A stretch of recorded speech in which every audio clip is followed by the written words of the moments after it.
réseau routier national suit le tracé voulu par le président de la République.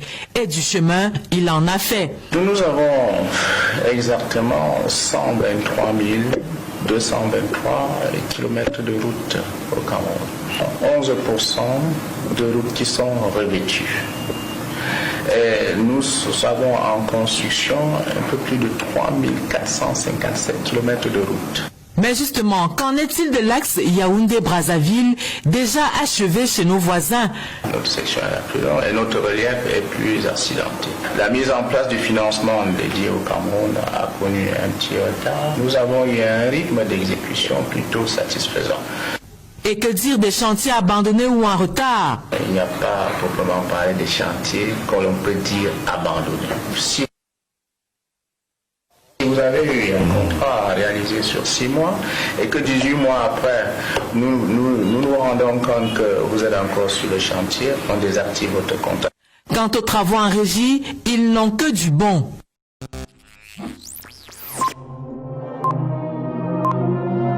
C'est une initiative qui s'inscrit dans le cadre de l'effectivité de la santé pour tous prônée par le président Ali Bongo Ondimba.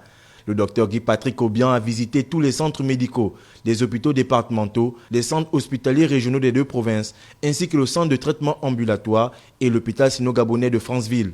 La tournée était opportune. Elle nous a permis de toucher du doigt les problèmes, mais aussi envisager les sorties de solutions par rapport au système de santé.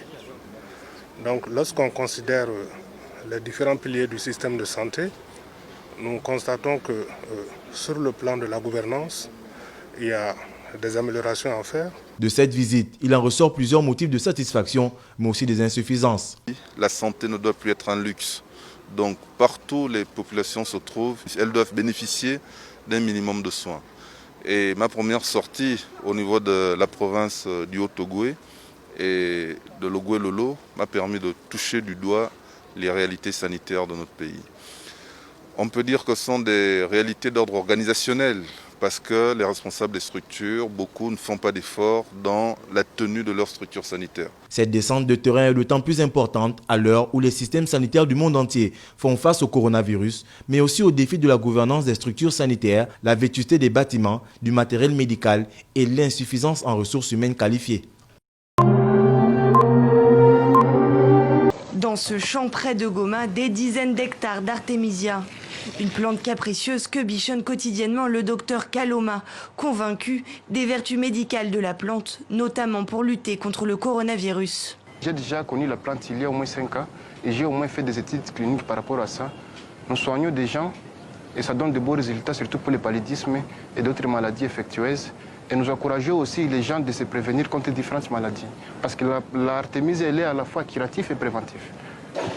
Passé les portes du centre de santé Sainte-Catherine au Nord Kivu, l'agriculteur redevient docteur. C'est ici, dans ce lieu entièrement créé par le lobby de la maison de l'artémisia, que le docteur Kaloma reçoit ses patients et qu'il leur fournit la fameuse plante. 40 grammes seulement pour éviter le surdosage. Là, vous allez commencer à prendre un petit verre de tétron satellite le matin, le midi et le soir. Donc dans une journée, vous allez terminer 1 litre. Mais ça va Justin souffre de douleurs corporelles. Il pense être atteint du coronavirus et est persuadé que seule l'artémisia peut le soigner. Il est même prêt à débourser 6 000 francs congolais pour s'en procurer un sachet. Un produit qui peut renforcer l'immunité, c'est un produit certainement qui va m'aider à lutter contre le coronavirus. Et il n'est pas le seul à être convaincu. Cette femme qui a préféré rester anonyme partage son point de vue.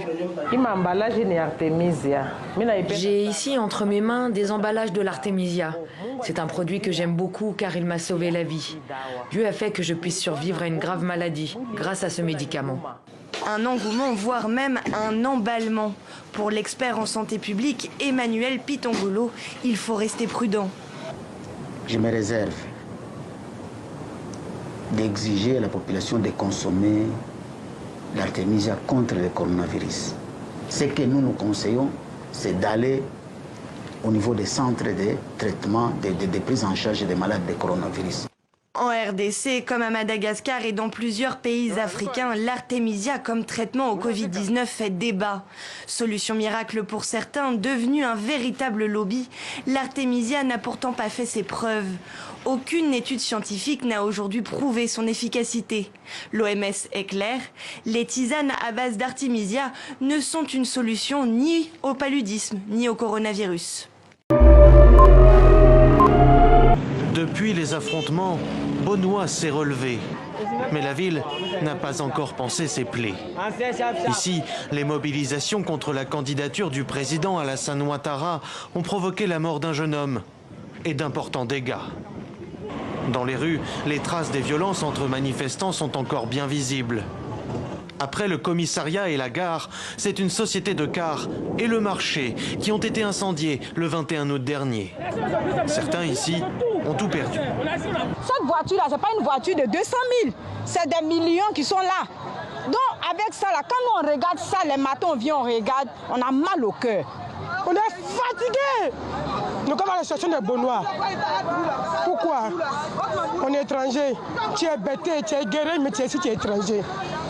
À la faveur des oppositions d'ordre politique, les rivalités intercommunautaires ressurgissent.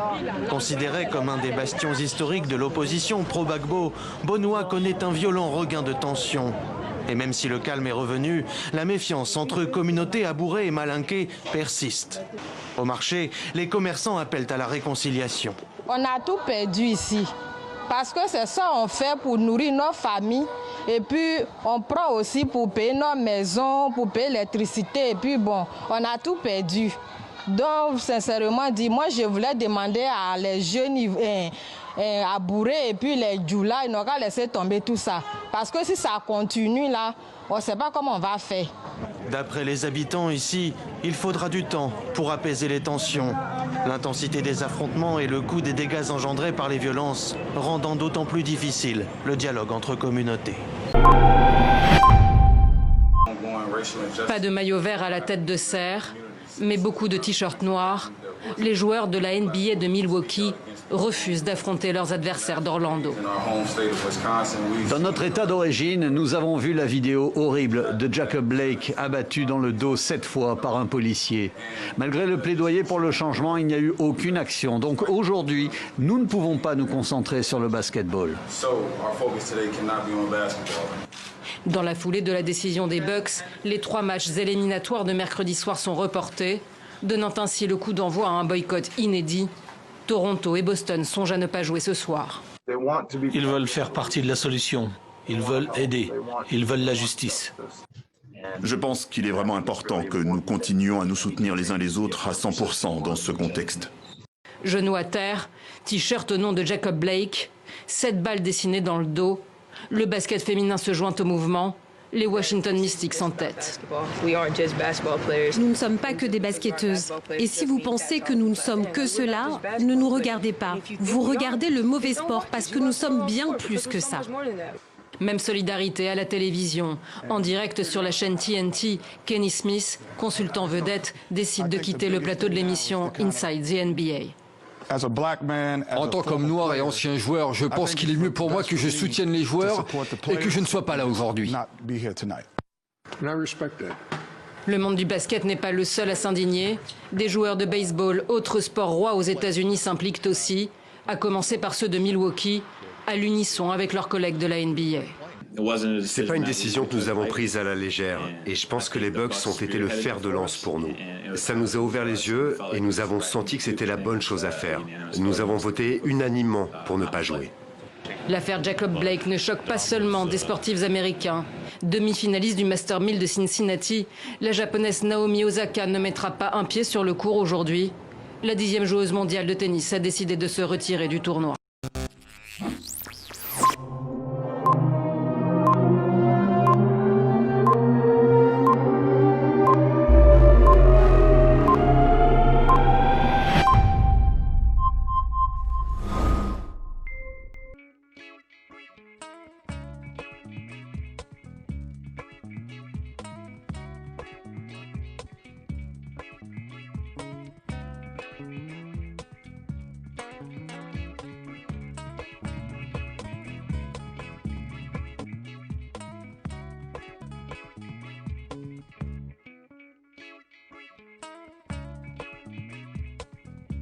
Thank you.